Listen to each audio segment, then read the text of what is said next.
جبتلك طريقة عبقرية ما تعصريش فيها البرتقان او اليوسفي بايدك على العصارة اليدوي، او تسلقيه، او ان انت تضربيه في الخلاط والهاند بلندر والبذر يمرر معاكي. لا لا لا لا لا لا، جبتلك طريقة فعلا عبقرية من الاخر.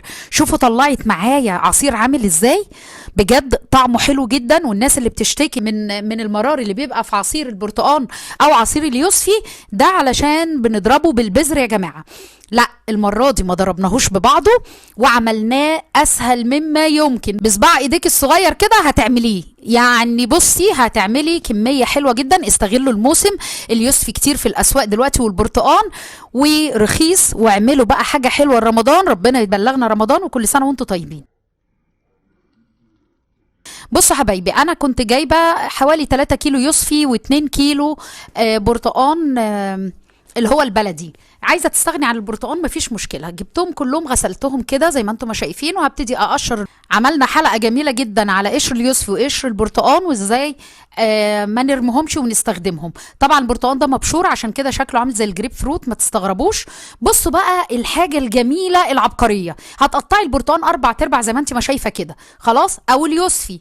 طبعا يفضل ان انت تشيلي القشره الصفراء اللي من بره خالص بتاعه البرتقان دي، كمان هتسهل عليكي اكتر. قطعناه بالسكينه ببذره بحاله كده. وتعالي بقى شوفي الجمال بقى. هتحطي على، انا حطيتهم على على حلتين كده، هتحطي كوبايه سكر هنا وكوبايه سكر هنا، او كوبايه ونص وكوبايه ونص، وهقلب الكلام الحلو ده كله على بعضه. بصي الجمال وشوفي السحر بقى. شوفي ايه اللي هيحصل لما تحطي السكر. فاكرين لما بنيجي نعمل مربى لاي حاجه بنحط السكر على الفاكهه بتاعه المربى؟ شوفوا بقى، هنغطيها ليله ونسيبه ليله كامله خارج التلاجة. طبعا احنا الجو دلوقتي ساقعه، وسيبوه مع نفسه بقى. اتفرجوا، العصير هيتعصر من غير ما انت ما تعصريه اصلا، مش هيحتاج منك اي حاجه. اعملوا الفكره العبقريه دي، جميله جدا جدا. كانت امي حبيبتي الله يرحمها بتعملها في العصاير بتاعت زمان، فقلت طب ما نعملها في البرتقان بدل ما البرتقان مغلبنا. ناس كتير بتتغلب بتكسل تعمل عصير البرتقان واليوسفي بسبب عصره وبسبب المرارة اللي بتلاقيها فيه في الآخر. جبت طبعا جزر عشان الجزر او النظر ماشي. واللي بعده الجزر بيدي لون حلو قوي وبيعمل لنا قيمه غذائيه عاليه وبيظبط لنا الطعم بتاع البرتقان، بيخليه تقيل كده، القوام بتاعه تقيل وبيبقى لونه حلو. جبته قطعته طبعا، قلمته من ورا ومن قدام وابتديت اقشره بالمقشره. خلاص، انا جايبه كيلو جزر واحد بس، انا عايزه طعم اليوسفي او طعم البرتقال يغلب. خلاص انت، وغسلته وهبتدي اقطعه زي ما انتم ما شايفين حلقات كده. اللي عايز يعمل الطريقه دي في البرتقال ومتعود عليها مفيش مشكله، اللي عايز يعمله في اليوسفي بس من غير برتقال هيبقى جميل جدا برضو مفيش مشكله. انا حبيت اعمل ميكس ما بين الاتنين. خلاص، هبتدي بقى زي ما انتم ما شايفين كده بقطع الجزر حلقات صغيره عشان ما ياخدش معايا وقت كبير في السوا. وانا طبعا منضفاه ومظبطاه ومقشراه، وادي بوسي بتلعب ورا اهي، لازم محشوره معايا في كل حاجه، وبتشوف الكرنب اللي في الارض وبتبص عليكم. خلاص كده هحط بقى شويه سكر صغيرين، لان السكر دلوقتي حلو، الجزر دلوقتي مسكر وحلو. ونزلت بنص كوبايه ميه عشان الجزر هينزل ميته مع السكر، وولعت عليه البوتاجاز وهسيبه يستوي كويس جدا. وخلي بالك عشان ما يشيطش لانه بيشيط بسرعه. خلاص، ادي الجزر بتاعي اختبرته، لقيته لسه برضو عايش شويه كمان. هديله شويه كمان لغايه لما يبقى زبده معايا، وبعدين نقفل عليه ونسيبه يبرد. بصوا بقى، بصوا البرتقان واليوسفي اتعصروا لوحدهم يا جماعه. الميه دي والله العظيم هي اللي نازله منهم العصير ده. شوفوا الجمال، شوفوا الزمن الجميل. على قد ما كانش فيه امكانيات ولا كان فيه هوت بروسيسور ولا كان فيه اي حاجه من الحاجات دي، بس كانوا مشغلين دماغهم وكانت حاجات حلوه جدا.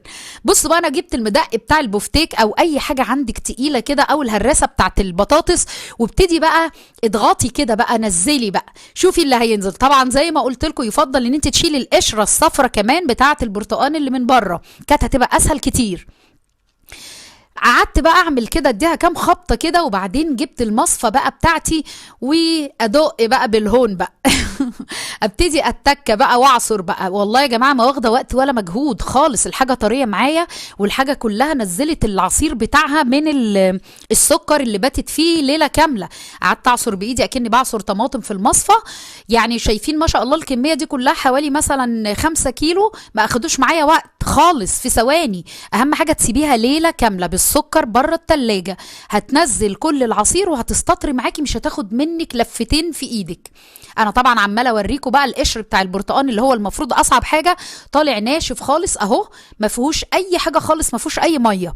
خلاص وخلصنا وعصرنا كويس، ومفيش بذره اتضربت ومفيش اي حاجه، وما خدش وقت مننا، وفكره عبقريه. اعملوها وادعوا لي معاكم وادعوا لامي الله يرحمها حبيبتي، واستغلوا الفيتامين سي اللي في البرتقال واليوسفي، بدل ما بنشتري حاجات ما احناش عارفين معموله ازاي ومصدرها ايه، وكويسه ولا مش كويسه ولا ايه الحكايه. بصوا بقى، انا جبت بقى الجزر كده بالسكر بتاعه بالميه، وحطيت كمان قشرتين يوسفي كده اللي خد باله، وضربت بيهم. عايزاهم يعززوا لي الطعم، مش عايزه بلاش خالص. لو تخافي ان هو يمرر بلاش، ما تحطيهاش. خلاص كده هو نكهه اليوسفي بتبقى قويه قوي وجميله جدا جدا. عشان كده انا حبيت اعمل عصير يوسفي مع جزر، ما عملتش برتقال مع جزر زي ما احنا متعودين كل سنه.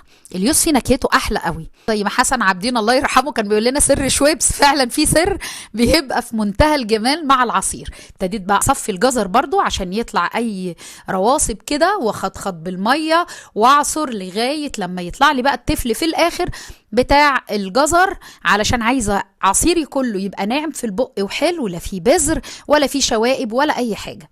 شايفين المنظر والجمال؟ هتدعوا لي بجد، هتدعوا لي بعد الفكره العبقريه دي. انا نفسي فرحانه بنفسي قوي.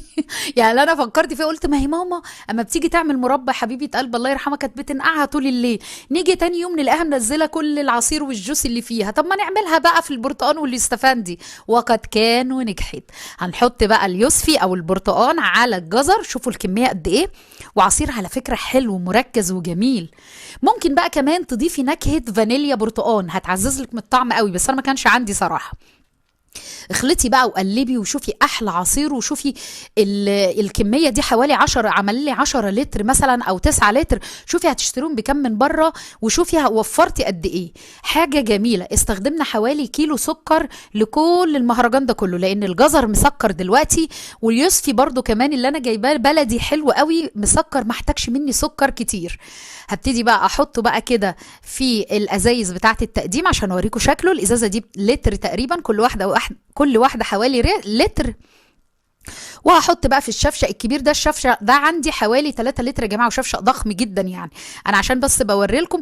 وبقيت احط كده حوالي لتر ونص في كل كيس، وعمل معايا كمية جميلة جدا جدا.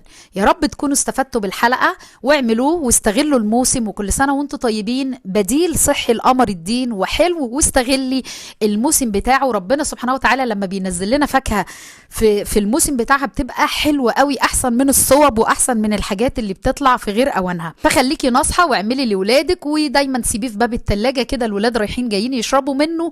ويا ستي حلت لك العقدة بتاعة عصر البرتقال او عصر اليوسفي من غير عصاره يدويه، ومن غير هاند بلندر، ومن غير خلاط، ومن غير ما تسلقيهم كمان على النار.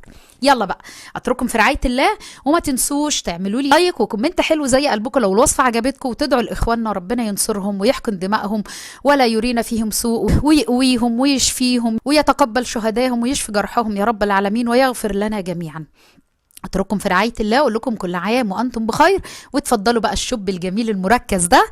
والسلام عليكم ورحمة الله وبركاته، اغلى واحب اخوات ليا.